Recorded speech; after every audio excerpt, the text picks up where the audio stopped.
gorgeous Chelsea back. I miss you, George. Mate.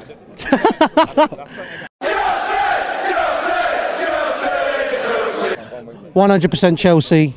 Chelsea 3, Derby County 2. A familiar face returns after basically, you know, just skiving off, being a bit of a plastic, to be honest. No, it's just our games fall on a Sunday and I coach a football team, so... Hey, mate, listen. Whatever you need to say to make you feel better about yourself, it's fine. It's true. Hey, but anyway, on to today. Like, we got the result, but it was a Halloween horror show. It was. Did you do that on purpose for the titling?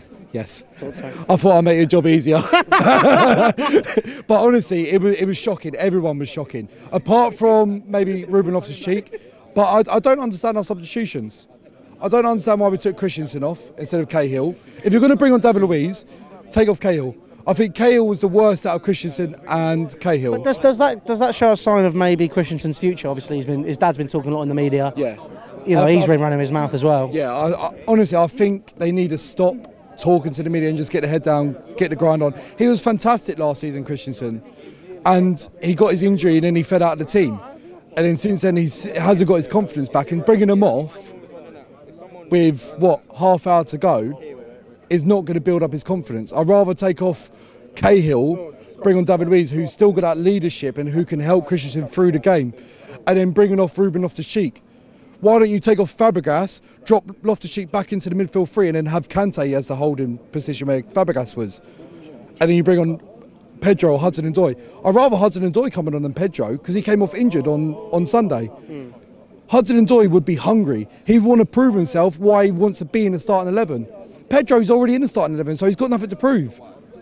Like, the players out there today, whether they're in the starting 11 normally, Kovacic, Kante, Morata, Willian, no one else apart, but they already know they got their place cemented in the starting 11. Yeah. Doesn't Maurizio Sarri want to win a trophy?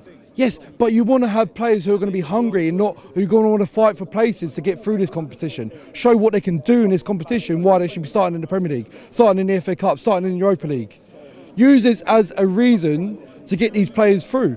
Like, I don't know why Barkley didn't start tonight instead of Kovacic. Yeah, I think Barkley did play. I think he played a full 90, didn't he, at the week in the yeah, weekend? Maybe he wants to rest him, but I'd rather have Barkley in there who's still got something to prove. I think Kovacic he might be going back to Real Madrid at the end of the season. We want players who are going to be committed to Chelsea for a long term. Do you know what I mean? Like, we should make this a competition for maybe like under 25s for players who are going to be pushing for that first team spot in future seasons to come. Hudson-Odoi, Ampadu, Bolka, the goalkeeper. Instead of Willy Caballero, he'd be off in what, a couple of seasons. I think it might be maybe even the end of this season. Exactly. So there's no point playing him. You might as well just play a youth goalkeeper and then he'll get experience through that way. I'd rather give the League Cup to our youth players who are going to be for the future. Do you know what I mean? And give it, this is their competition. And that's how it's going to be. You have a few first team players or few leaders in there, in and around, but the majority need to be youth players because they're not players who are on the cusp of going into the first team or the reserves, like Sabacosta, Emerson. They know they're not going to get into the first team, so they don't give a fuck. Says Fabregas, he knows he's not going to get into the first team because his legs are gone. So give it to the players who can fight for the first team spots. That's all I'm saying. But we'll see who we get next and then go from there. But honestly, it was shocking today. I don't know how we got through. Arsenal against Spurs? Yeah. Oh, nice. But yeah, we'll see who we get next. We were lucky to get through. It was weird to see Lampard back in at Stamford Bridge in the wrong dugout. But yeah, we go on to the next game against Palace.